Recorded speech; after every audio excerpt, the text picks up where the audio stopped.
That's spangled. why Isaiah. it's, The gonna be gown you get official. spangled. It's gonna be the official flag. Right now, it's flying on all the And then streets. we've got the Fort Niagara flag.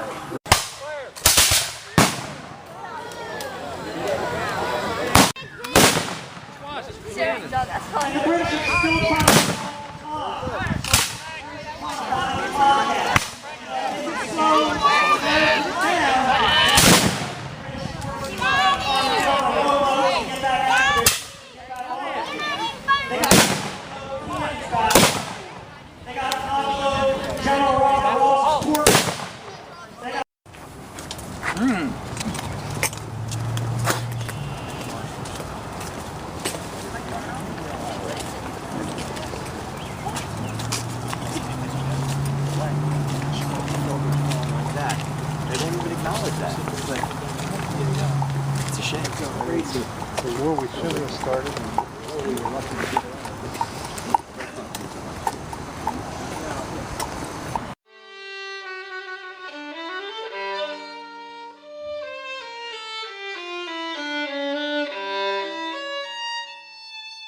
Hello, I'm Scott Collier, and I'm very proud to welcome you to the very first edition of Rediscovering the Past on Dundalk TV.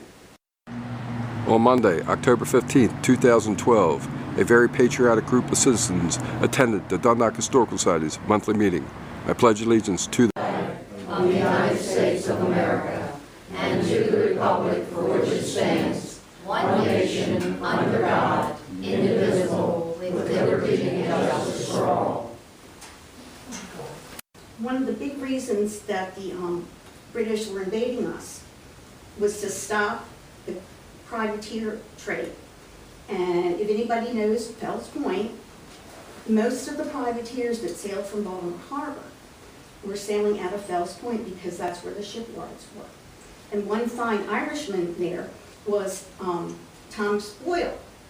And Boyle was so brave and so blatant that he sailed over to England and proclaimed an embargo and blockade over the British Isles. His one little ship. They said the British were so scared that they put a sign in Lloyd's of London, and Lloyd's is the big insurance company in London. Lloyd's of London, warning everybody about this Thomas Boyle. They raised the insurance rates because they were afraid that he was going to really attack and really enforce this blockade, but he didn't. So we'll turn it over to Denny now. First of all, every time I come down here, I think of how wonderful it is that the Dundalk Historical Society and all the people who come to these lectures this evening and other evenings celebrate this wonderful history. Whether it's Gladys and her husband, and Harry, and Buzz, and Jean, and so many of you who've made contributions. This is such an extraordinary piece of history, and it's your history. This is the thing. God bless the people at Fort McHenry. It's a national shrine. The Star-Spangled Banner is associated with that.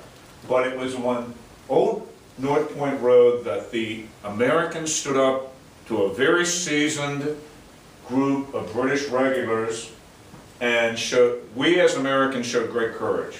So I want you to keep that in mind all the time.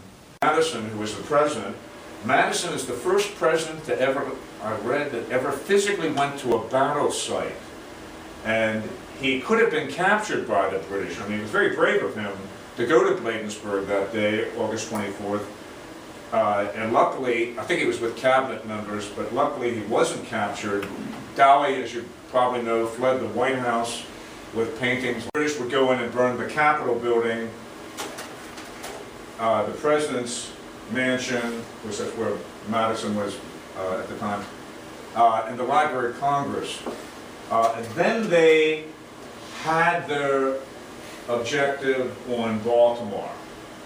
And we were the third largest city in the United States, as I said before, and we were the nest of pirates. Gleig in his book would talk about, the British arriving on the 11th, sleeping in their uniforms that night, and then very early in the morning getting up to, of course, row into what was North Point. And here we are standing down at Fort Howard. So many of you have gone to Fort Howard. It's a great piece of history down there. And it says at 3 a.m. on September 12, 1814, British began landing troops and supplies here from ships anchored in Old Road Bay. By 6:30 a.m., columns formed on Long Log Lane, now Old North Point Road. When bugles sounded at 7 a.m., 4,700 British soldiers, sailors, and Marines set out for Baltimore. That afternoon, their commander, Major General Robert Ross, was killed, and they were met by Americans in the Battle of North Point. In 2 days of fighting, Baltimore withstood these land forces and the simultaneous naval attack on Fort McHenry. Well, let's get at the heart of the matter. You can see to the very right, well, stand up real quick, North Point. And if you read all these accounts, including Gleek's account, the Royal Navy would have, after Bladensburg, August 24th, there was this window of opportunity for the people of Baltimore to get prepared. And they had the right person at the right time, Sam Smith, and he was smart enough to realize that the British Royal Navy would probably come up the Chesapeake, up the Tapsco, and then land at North Point. And as you can see, it's two parts to this strategy of the British Royal Navy.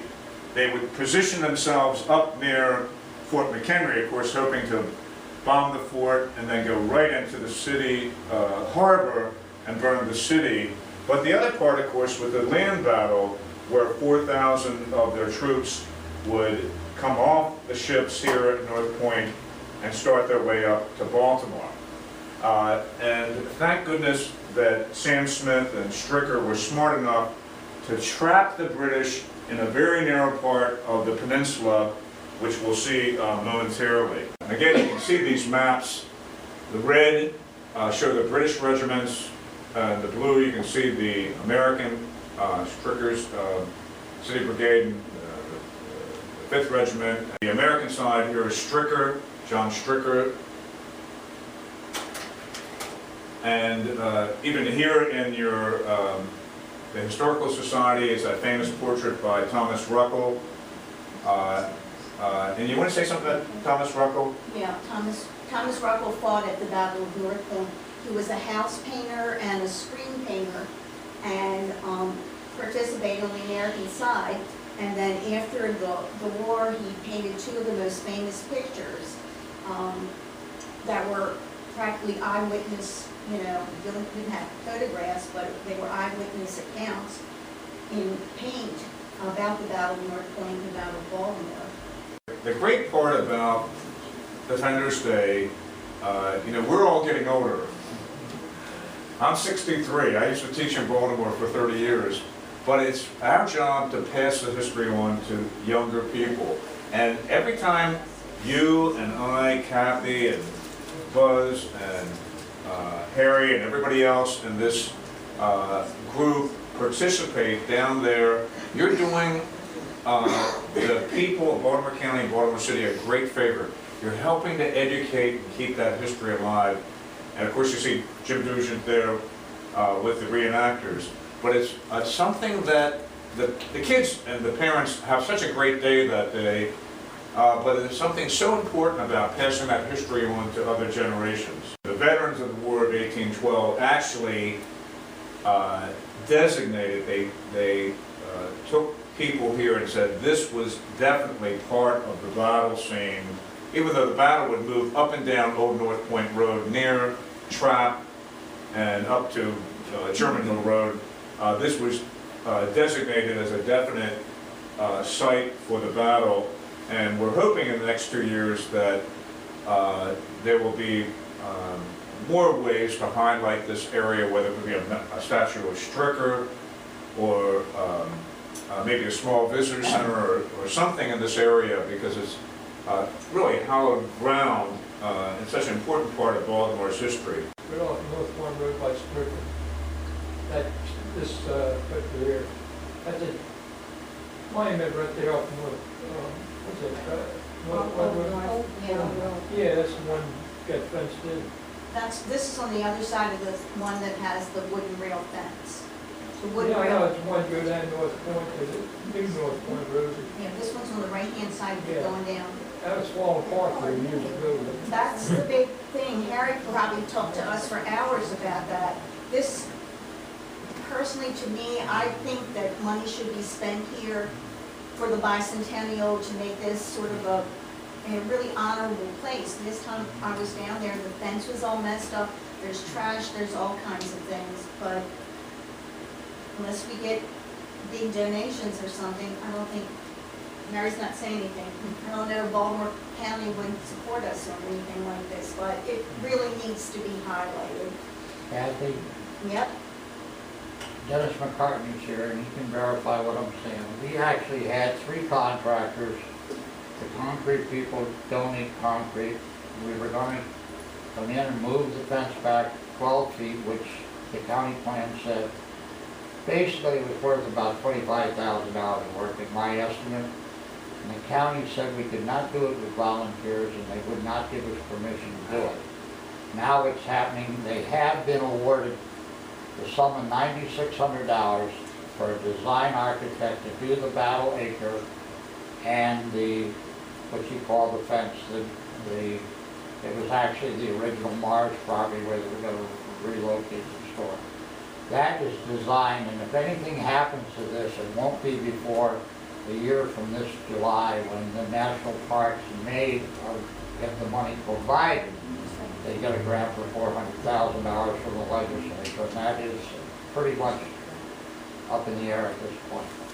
but you know, Harry, I think one thing that we can all do who live in this area or who have interest in this area is really, you know, bring this out into the open, to write to our legislators or talk to people and tell them that this, one of the major battles in U.S. history was right in our neighborhood. And it seems to get second fiddle next to Fort McHenry. You know, especially during celebration. I can't tell you how many times when I was doing all the things and seeing the airplanes and watching the boats and taking tours, I told tour guides that it's not all Fort McHenry. This is where the men walked.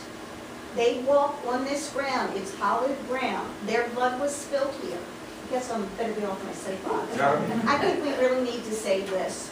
During the lecture earlier this evening, they described Battle Acre as a 1-acre piece of property that was deeded as a memorial to the defenders of Baltimore, which is the soldiers that fought at North Point.